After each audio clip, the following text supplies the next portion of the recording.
Oh, okay. It's a little blurry. I don't know why it's so hazy. I feel like I'm in a haze. I'm in a daze. Okay. All right, y'all. I just got off of a delayed flight. I've got lots of things that I have to do in Michigan tomorrow. Oh, let me move my TV. And yes, I ain't got no makeup on or nothing, but I had to go live, y'all. I had to. I just had to. And I actually don't like the way that this is. Zach is doing something. I don't know what Zach just did. Okay. All right. Does that mean people can hear me?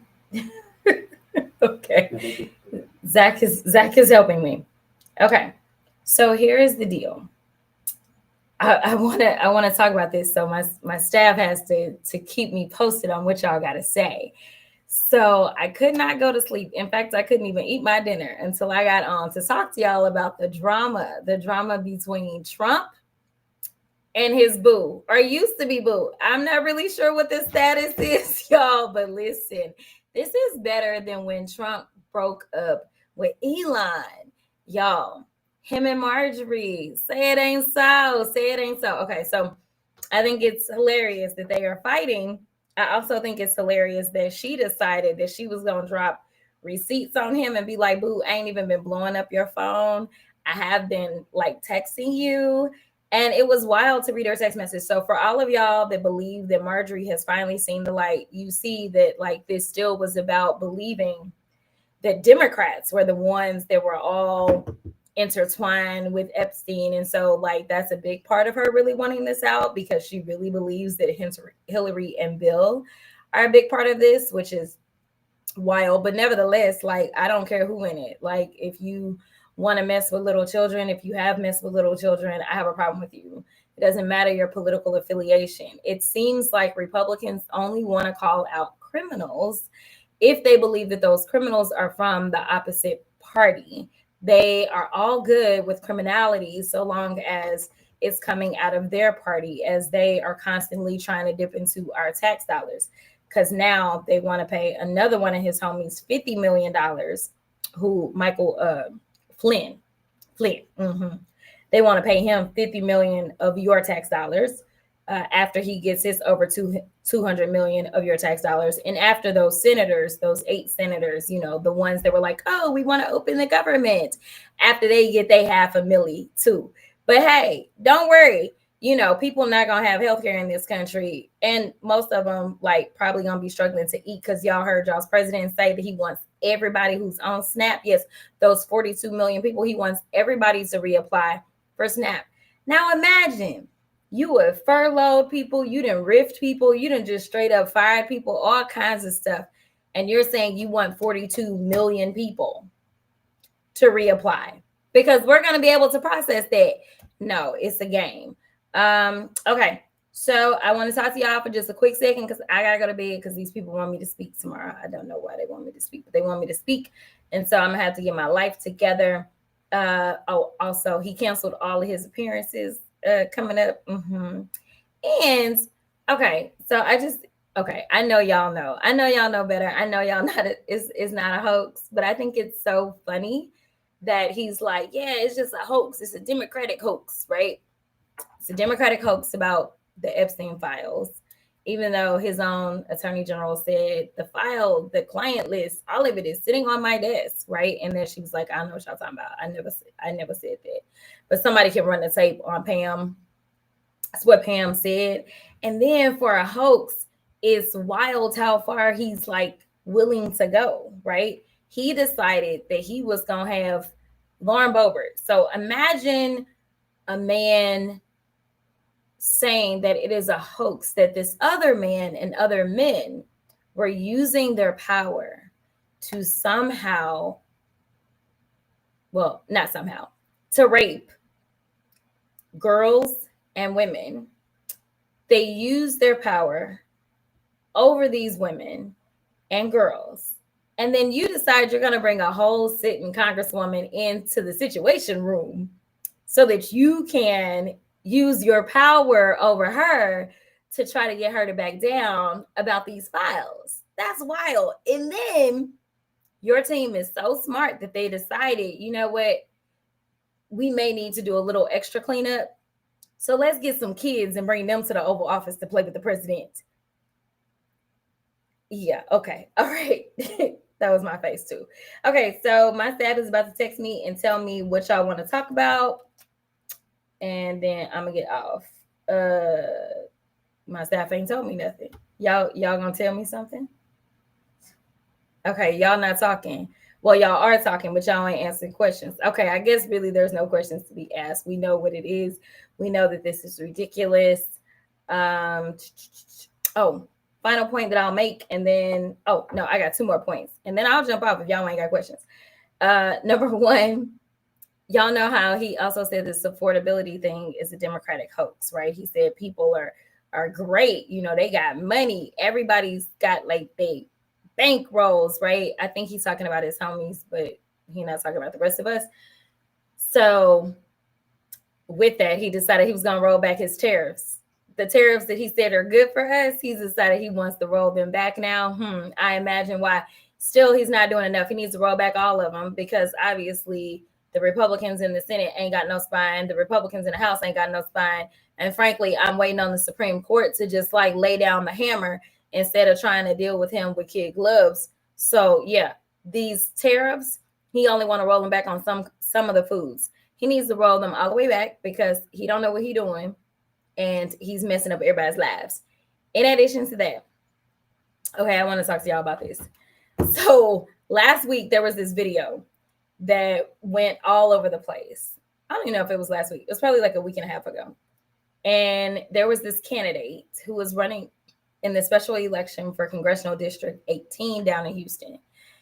And he was incredibly rude to someone that he, I guess, wanted to vote for him. I'm not really sure because I can't really understand how it is that you're at the polls and you're going to be rude to anybody in their face. Like, at least like be like, can you go vote for me?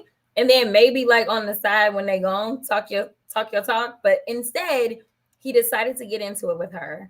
And to be clear, I did endorse a candidate in that race. His name is Christian Menifee. There were 16 candidates on the ballot, and Christian came in first. Okay.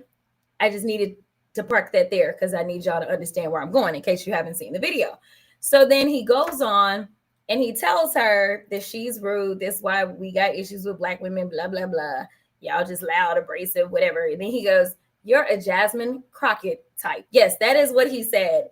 And he really thought that was a flex. Mind you, again, the candidate I endorsed in that district came in first. Your homeboy who had all this nonsense to talk at the polls, yeah, he didn't even get honorable mention out of the 16 people that were running. So, people were in the comments supporting our good sis who was going out doing her civic duties. So mad love, because people should not roll up to the polls and get harassed by MAGA. Like, that's not the way to win. In fact, I don't really care who you are. You should not harass people at the polls. When people decide that they want to go vote, I absolutely think that it's amazing for candidates to be out there to surrender themselves to the voters and make themselves available to talk about what it is that they want to do for them. But at the end of the day, if they decide that they don't like you or want you, that's okay too. And you should just move on. So as I was looking at a bunch of the comments, y'all was like, we need the merch. So we are dropping the merch. I am about to post the link. But y'all know IG be real funny. So, we'll see how this goes in the other places or whatever. But the link to get the merchandise is the clapbackcollection.com. That's the clapbackcollection.com. We will drop the video promoting the different styles. They are so cute. I am in love. Please let me know what your favorite is in the comments when we drop that video. I'm about to drop it right now. And this is my final call if there are any questions. Okay, Zach is handing me his phone. Yeah.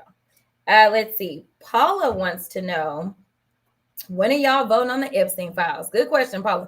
Now, y'all know we got to rely on MAGA Mike to let us know. Now, to explain how this process works, We got the 218 signatures. Let's show some love to number 218, Adelita Grijalva, who is now Congresswoman Grijalva, for signing off and for sounding off. If y'all didn't see her speech on the floor after she was sworn in, baby, she didn't mince words, okay?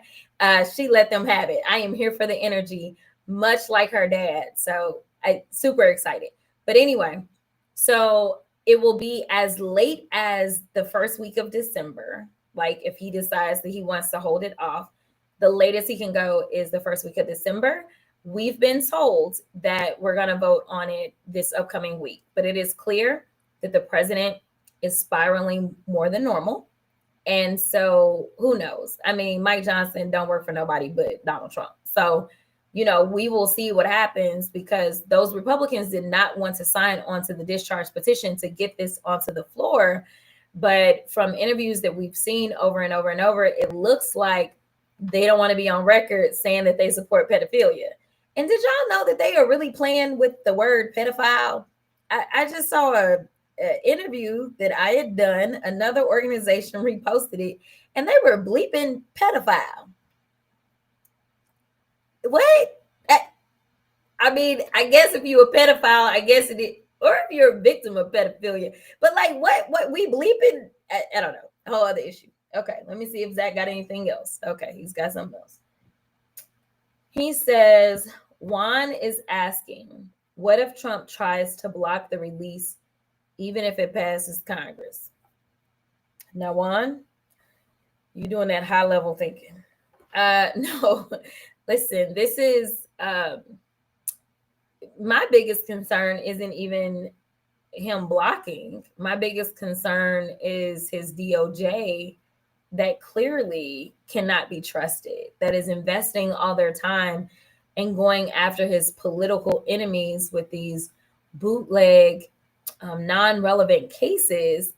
I don't trust that they haven't burnt everything down. I just don't. I mean, I really don't, right? Like, I don't know what mechanisms we have to make sure that even if somebody tries to go in and delete something that we have, right? Like, I don't know, because I've never worked on that side. I've never been a prosecutor. I've always been a defense attorney.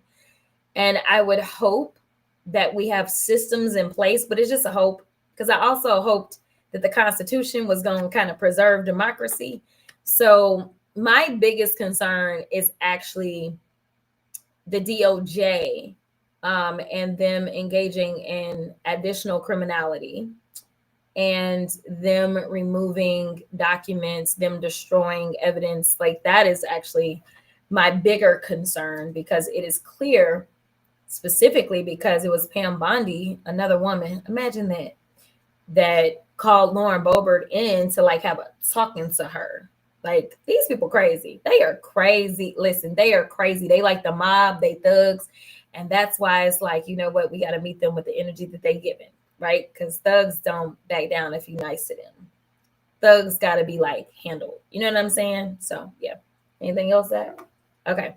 Zach says nothing else. So that means that I get to go to sleep. Y'all be blessed and look out for that video, because I am about to, well, Carmen should be uploading that video right now with the merch, the clapbackcollection.com. Be easy, y'all.